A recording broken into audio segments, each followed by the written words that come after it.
At dinner that night, everything seemed normal. Laughter, clinking glasses, warm family chatter. Yet beneath that surface, a storm was quietly brewing, one that I would face with calm composure and quiet strength. This is the story of how humiliation and mockery unexpectedly met with dignity and a power that no one saw coming. Before we dive in, if you love real stories of betrayal, revenge, and empowerment, make sure to hit that subscribe button and turn on notifications so you never miss a story. I want to ask you, have you ever been mocked or belittled in front of others and felt like the world was against you? If so, you'll understand exactly how this night felt. I had been looking forward to this dinner all week. My daughter had insisted I come, saying she wanted to see me, spend time together, just a simple family night. I smiled, packed a small gift, and drove over, humming quietly to myself. The streets were calm, the air crisp, everything about the evening felt ordinary, peaceful. Arriving at their house, I was greeted with warmth. Hugs, smiles, and that sense of belonging that comes from being part of a family. I could hear the faint sound of music, the clatter of dishes being prepared, and laughter from the kitchen. For a moment, I let myself relax. This was supposed to be just another pleasant night, nothing more. As I stepped into the dining room, the sight of my daughter and her husband sitting together made me smile. My daughter looked radiant, laughing at some joke her husband had made. I felt proud, a quiet, warm pride that comes from seeing your child happy and content. The table was beautifully set. Plates arranged neatly, glasses sparkling under the soft glow of the chandelier. Everything about it whispered comfort and normalcy. I thought about how many times I had helped them, quietly supporting when it mattered, offering advice, guidance, even financial help when needed. I never sought recognition, never demanded gratitude. It was just what parents do. And that's when I first noticed it, the small things. The subtle eye rolls from my son-in-law when I spoke, the faint smirk when I offered my opinion. I brushed it off at first. Maybe I was being overly sensitive. Maybe it was just the way he joked, a sarcastic streak. But deep down, a small knot of unease began to form. Something wasn't right, though I couldn't put my finger on it yet. As we sat down for dinner, conversation flowed. My daughter chatted about her work, her new projects, laughter filling the room. I joined in, sharing small stories from my day, light-hearted anecdotes meant to entertain. Everyone laughed politely. Everything seemed fine, yet I couldn't shake that faint tension I felt emanating from my son-in-law. There was a subtle sharpness in his tone, a glint in his eyes that hinted at something more. I reminded myself to enjoy the evening, to focus on the warmth of my daughter's presence and the family gathering. After all, this was supposed to be a perfect evening, a normal, loving family dinner. Little did I know that the real test of my composure and inner strength was only just beginning. And it would come in a way I never expected, in the form of words that cut deeper than any blade. The scene was set, the calm before the storm. And in that calm, I silently promised myself one thing. No matter what happened tonight, I would not lose my dignity, and I would face whatever came with quiet, unwavering strength. After the initial warmth of the evening, I began to notice things I hadn't paid attention to before. My son-in-law's behavior had subtle cracks, small jabs, barely noticeable, but enough to make my skin crawl. When I shared a story about work, he chuckled in a way that wasn't quite genuine. There was a faint smirk, a glance exchanged with his friends, and a tone that carried just a hint of mockery. I forced a smile, brushing it off as my imagination, but deep down, a sense of unease was growing. These small interactions became harder to ignore. When my daughter spoke about a challenge at work, he interrupted, offering sarcastic remarks disguised as humor. Laughter followed, easy and polite from the others, but I felt the sting beneath it. Each joke, each smirk, began to paint a picture that I hadn't been ready to see. It was as if he was testing boundaries, probing the edges of respect, seeing just how far he could go without consequence. As I watched him across the table, I noticed other subtle cues. The way he shifted uncomfortably in his seat when I spoke. The slight raise of his eyebrows, the quick glance toward my daughter as if seeking approval or trying to gauge her reaction. The room was filled with polite conversation, But these small undercurrents created tension that only I seemed to notice. It was a delicate web of disrespect, wrapped in charm and humor. I reminded myself not to overthink. Perhaps he was just trying to be funny. Perhaps this was normal young adult humor, something I wouldn't have understood in my younger days. But then came moments when his jokes felt pointed, personal, cutting a little too close to my pride. A comment about how I managed my finances, a sly remark about my past mistakes, all presented as harmless teasing but landing with quiet force. There was a pattern emerging, a line being drawn, and I was starting to see it. My daughter, as usual, laughed at everything, oblivious to the subtle venom in her husband's words. The contrast was sharp, almost painful to witness. I saw the way she ignored my slight frowns, the way she brushed off the tension as though it was nothing. It was clear she had become accustomed to his behavior, accustomed to letting him push boundaries while keeping the peace. But I wasn't ready to let it slide. Internally, I began analyzing, reflecting on past interactions that had seemed insignificant at the time. The little comments, the occasional eye rolls, the faint superiority in his tone, they were all part of a pattern. Each one added weight, building a quiet tension in my chest. I realized that the evening was not going to remain as calm as it had begun. There was a storm beneath the surface, and I was in the eye of it, unaware of how it would soon strike. I also noticed the subtle interactions between him and his friends. A slight nod, a shared smirk, a whispered joke after a comment I had made. It was clear he wanted to assert dominance, to place himself above me in a social hierarchy that didn't even exist in my mind. I felt a strange mix of anger and anticipation, knowing that the night would demand more than just polite smiles. I would have to maintain composure while the tension escalated, preparing silently for the moment when the true test of patience and dignity would arrive. As the meal progressed, these red flags became harder to ignore. I stayed calm outwardly, engaging in conversation, laughing when appropriate, keeping my voice steady and polite. But inside, I was alert, observing every glance, every gesture, every subtle jab. It was a delicate dance, maintaining decorum while mentally preparing for the confrontation that I could feel was coming. This was no longer a simple dinner. It was a proving ground for respect, composure, and ultimately, for the quiet but undeniable power that I was about to assert. By the time the first course was finished, I had a clear sense of the dynamics at play. I could see the layers of manipulation, the subtle attempts to provoke, the underlying disrespect wrapped in humor. And I knew, with quiet certainty, that the evening would escalate. I would face mockery, perhaps humiliation, but I also knew that how I responded would define not only this moment but the shift in respect and power that was about to unfold. The calm before the storm had passed, and the tension was now palpable, an invisible thread connecting the jabs, the laughs, and the glances.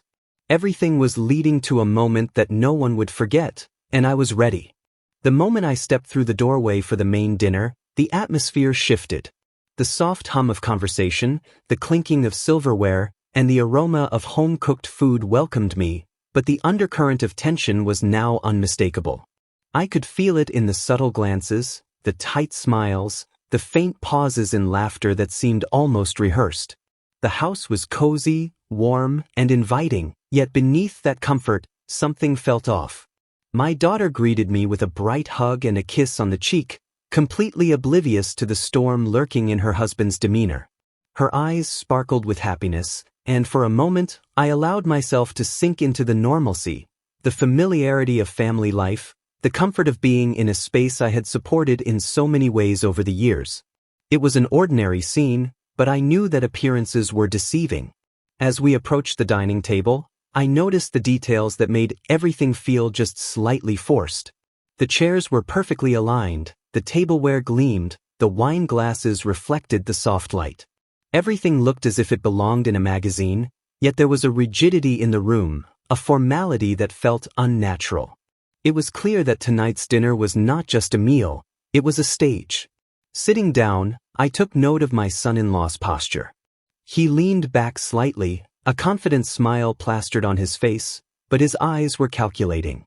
He spoke casually at first, asking mundane questions about my day, my work, my health, But there was an edge to each word, a subtle undertone of testing, of measuring how much he could push without triggering a reaction. Every sentence, every laugh, seemed carefully curated to assert dominance in the room.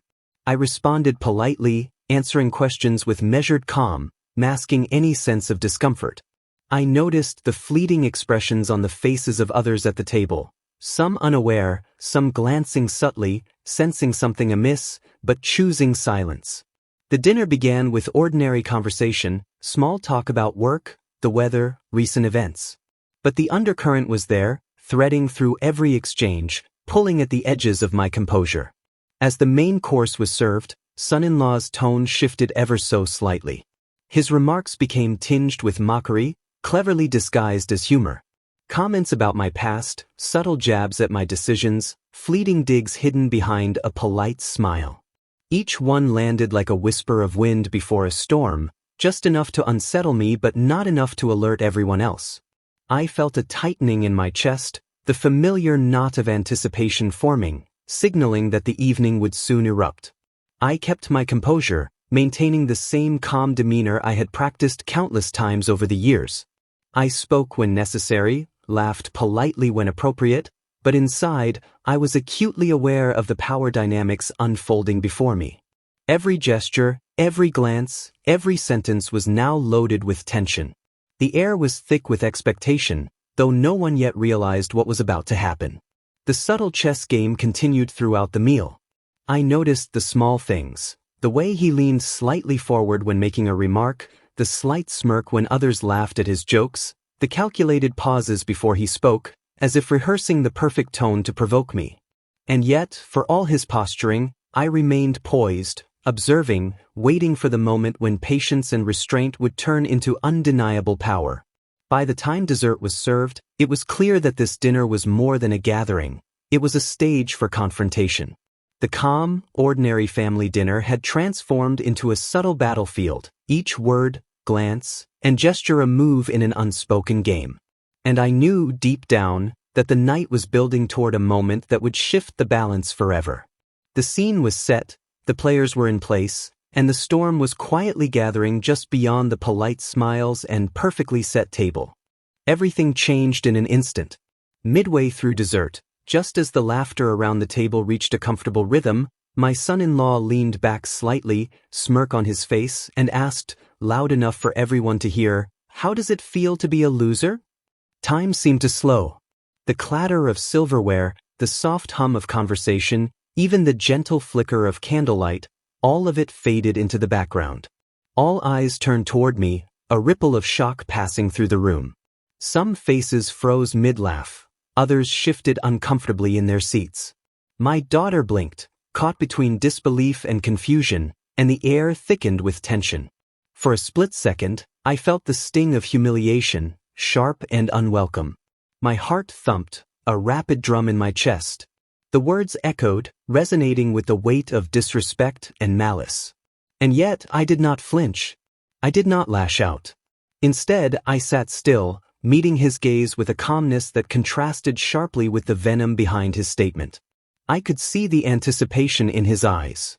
He expected me to react, angry, embarrassed, perhaps flustered. That was the point of his question. To assert dominance, to humiliate, to show the room who was in control. But I had learned long ago that control does not come from raising your voice or retaliating immediately. True power is quiet, deliberate, and rooted in composure. I watched him, really watched him, taking in the arrogance and misplaced confidence that radiated from his posture and smirk. He thought he had won the room, that his clever jab had secured the laughter and approval of everyone present. But what he didn't realize was that the real moment of reckoning was about to come, and it would not involve shouting or confrontation, it would involve truth and calculated silence. The room was tense now. A few family members exchanged glances, sensing the hostility and the imbalance of power. The polite laughter had stopped, leaving an uncomfortable void. My daughter's eyes searched mine, perhaps silently asking what I would do next. For a moment, I allowed myself to breathe, to let the room hang in that suspense, letting them feel the weight of the words and the silence that followed. Inside, a storm of emotions swirled, hurt, indignation, and a quiet, simmering anger. But I kept it hidden beneath the mask of calm, choosing patience over immediate reaction. I knew that my response would define not just this evening but the respect and boundaries that would follow. The time for words was approaching, but it had to be chosen carefully, delivered with precision. I reflected on all the subtle jabs leading up to this moment. The smirks, the eye rolls, the sarcastic remarks over the past months and years. Everything had led to this, the perfect storm of public humiliation intended to diminish me in the eyes of my family. But I had anticipated it, and I was prepared. I let the silence stretch, a deliberate pause that heightened the tension in the room. Every second of that silence was a drumbeat, echoing the power of restraint and self-possession. And then, as I opened my mouth to speak, the room held its collective breath, the air thick with expectation.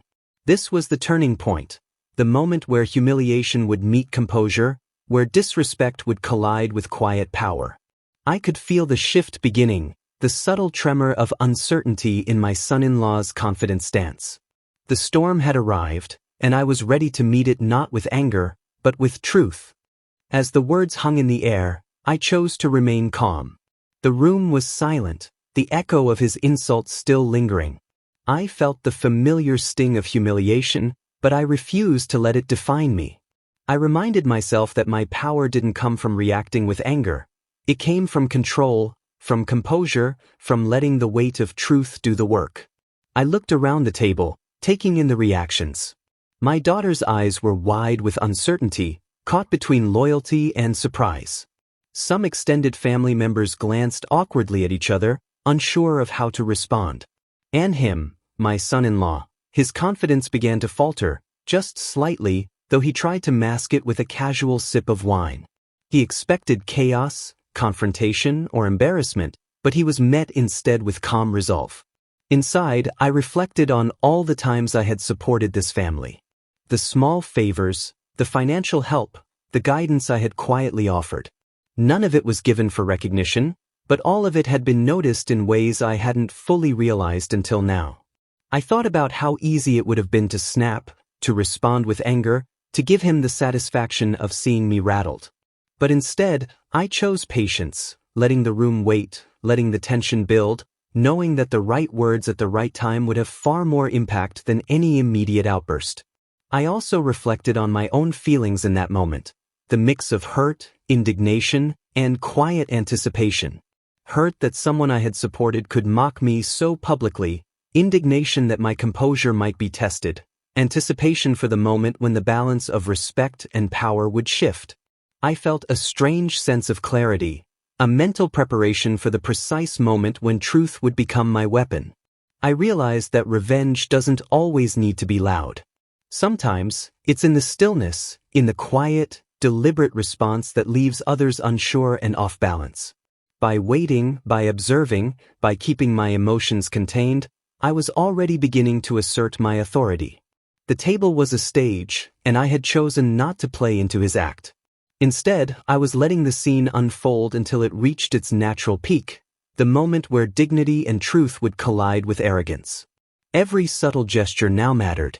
A calm nod, a steady gaze, a pause before speaking. These small acts communicated more than anger ever could. My son-in-law's attempts to dominate were faltering, just beneath the surface. And I felt a quiet satisfaction, knowing that my restraint was already a victory. The room seemed to stretch in anticipation. The silence was no longer awkward, it was charged, almost electric. Every eye on the table waited, some consciously, some unconsciously, for the next words. And in that charged moment, I prepared myself. The calm before the storm was over, and the moment to reclaim respect and assert quiet power was upon me. I knew that when I spoke next, it would be with precision, with impact, and the balance would begin to shift in ways he could never anticipate. I took a slow, deliberate breath and let my gaze settle on my son-in-law. The room held its collective breath, waiting for my reaction. I could feel the tension vibrating in the air, thick and heavy, as if the walls themselves were aware of what was about to unfold. Then, with measured calm, I spoke. "How does it feel to know that this loser will no longer pay your bills?" The words landed like a thunderclap in a silent sky. His smirk faltered immediately, the color draining from his face as the realization hit him. Laughter from earlier died, replaced by an awkward, stunned silence. The shift was palpable. Everyone at the table froze, absorbing the impact. My daughter's eyes widened in shock, her mouth slightly open, trying to process what had just been said. Family members exchanged glances, some wide-eyed, others nodding subtly, recognizing the weight of the statement. Time seemed to slow again. I watched his chest tighten, the muscles in his jaw clench as he struggled to form a response. He had anticipated a flustered reaction, anger, maybe a defensive retort, but instead, he was met with truth, calm and precise, delivered with confidence and finality. The words carried the weight of years of support, quiet guidance, and unseen sacrifices, everything that he had taken for granted now turning into the instrument of his shock. Inside, I felt a quiet sense of satisfaction. Not the crude, loud satisfaction of revenge taken in anger, but the deeper, more powerful satisfaction of dignity restored. I had maintained composure, and in doing so, I had turned the tables. The room itself seemed to recognize the shift. The atmosphere crackled with unspoken acknowledgement that the balance of power had changed. He attempted to laugh it off, a nervous chuckle that didn't reach his eyes. He searched for a retort, a way to reclaim control, but none came. His confident facade was crumbling, revealing the vulnerability and uncertainty beneath. I met his gaze steadily, unwavering, letting him feel the full weight of the calm authority I now held. The quiet assertion of truth had more power than any shouting ever could. I noticed the subtle reactions of others. Some family members smiled faintly, quietly approving, relieved to see the shift in the dynamics. Others looked surprised, unsure of how to process the reversal. My daughter, though initially stunned, began to realize the significance of the words, the truth that had been spoken. And him, my son-in-law, he sat there, pale and speechless, confronted with a reality he had not anticipated. It was a masterstroke not just because of the words themselves, but because of the timing, the delivery, and the controlled energy behind them. I had allowed the moment to build, let the tension rise, and then struck with precision. The emotional impact was cinematic. The pause, the shock, the silence, and then the dawning realization that the balance had shifted irrevocably. As the room slowly exhaled, the atmosphere transformed. The audacity of the insult had met the calm authority of truth. The subtle but undeniable power reversal was complete, and I could see it in his eyes. Disbelief, fear, and a dawning understanding that he had underestimated the quiet strength of someone he had mocked. This was the moment where humiliation met composure, where arrogance met dignity, and where the quiet but undeniable victory of patience and truth became evident to all. The moment my words landed, the room shifted. My son-in-law's confident posture collapsed subtly, though he tried to mask it. His hands fidgeted, a nervous tremor betraying his internal panic. The smirk that had dominated his face moments ago was gone, replaced by pale shock and disbelief. The laughter and casual conversation had vanished entirely, leaving only a thick, almost suffocating tension. I observed him quietly, noting each subtle sign of emotional unraveling. The flush of embarrassment, the tight set of his jaw, the darting eyes as he tried to gauge the reactions of others at the table. It was clear that he had not expected this level of composure, nor the precise impact of my words. The mockery he had wielded as a weapon now recoiled, striking him with full force. My daughter's expression was a mixture of confusion, awe, and the beginnings of understanding. She was witnessing, perhaps for the first time, the consequences of allowing disrespect to slide, of the subtle arrogance her husband had wielded over time. Others at the table, extended family, friends, were also processing the scene, some with quiet approval, others with astonishment at the transformation in the room's dynamic. Inside, I felt a complex swirl of emotions, vindication, satisfaction, and a tempered anger for the years of subtle disrespect and manipulation. But I maintained my calm exterior, letting them witness my composed strength. My response was not just a reaction. It was a statement, a demonstration of boundaries and dignity that no mocking words could erode. He struggled to find footing, to form a retort, but the words caught in his throat. His usual quick wit, his habitual sarcasm, had deserted him. The control he had assumed over the social setting had vanished, leaving him exposed, vulnerable, and uncertain.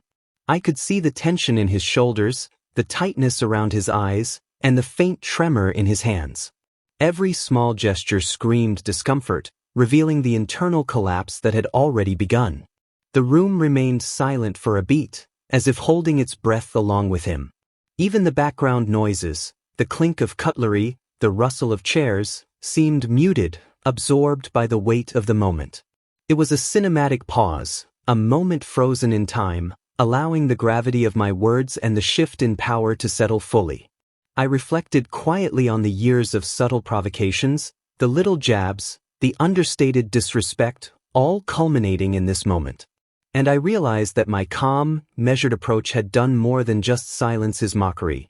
It had exposed the fragility of the persona he projected, revealed the vulnerability he tried to hide behind arrogance, and restored dignity not only to myself but to the space of respect within the family. As the tension lingered, he finally managed a forced, shaky laugh, but it fell flat, failing to regain any semblance of control. I remained composed, giving nothing away, allowing the full weight of reality to press upon him. The emotional collapse was complete. The room had witnessed the reversal of roles. The quiet power I had maintained throughout now dominated the atmosphere, a subtle but undeniable victory that no amount of mocking or sarcasm could erase.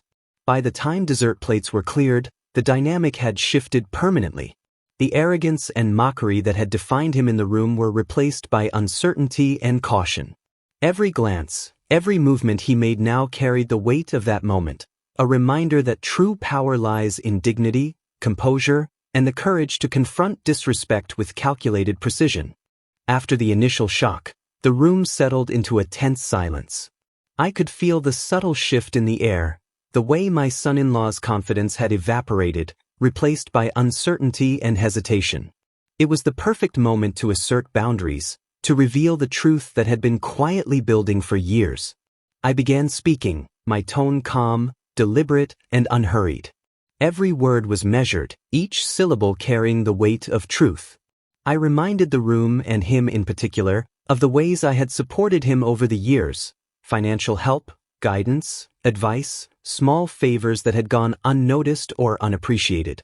I spoke with clarity, not in anger, but in quiet authority, letting the impact of each statement settle in the room. Over the years, I said, my eyes steady on him, I've helped you in ways you may have taken for granted. I've offered support, advice, and guidance without asking for anything in return. But tonight, I need you to understand something. Those days are over. The words hit harder than any insult or mockery could. He shifted uneasily, realizing the gravity of what I was saying. For the first time, he faced the consequences of his arrogance and entitlement. His forced composure began to crumble further, subtle gestures betraying the panic rising beneath the surface. He tried to mask it with a half smile, a nervous laugh, but it was clear to everyone at the table that the balance of power had shifted irrevocably. I continued, laying out the quiet boundaries that would now define our interactions. From this point forward, I will no longer cover expenses or extend favors that were previously given. It is time for you to understand responsibility and respect, and that begins with acknowledging the boundaries that were crossed tonight. The room was silent, heavy with anticipation, as everyone absorbed the weight of my statement. My daughter looked at me with a mixture of shock and dawning understanding, slowly realizing the significance of what had just transpired. Extended family members exchanged subtle nods, recognizing the shift in power and the quiet authority that had been asserted without any need for shouting or confrontation. My son-in-law's reactions were immediate yet restrained. He swallowed, his mind racing, trying to comprehend the implications of my words. He had believed that mockery and arrogance could carry him through the evening unchallenged, but now the truth had landed like a stone in a calm pond, rippling outward in ways he could neither control nor ignore. His previous sense of dominance was gone, replaced by uncertainty, caution, and a dawning respect for the quiet strength he had underestimated. I reflected internally, recognizing that revenge is often most effective when it is understated. There is power in subtlety, in letting the truth speak for itself, in allowing consequences to unfold naturally.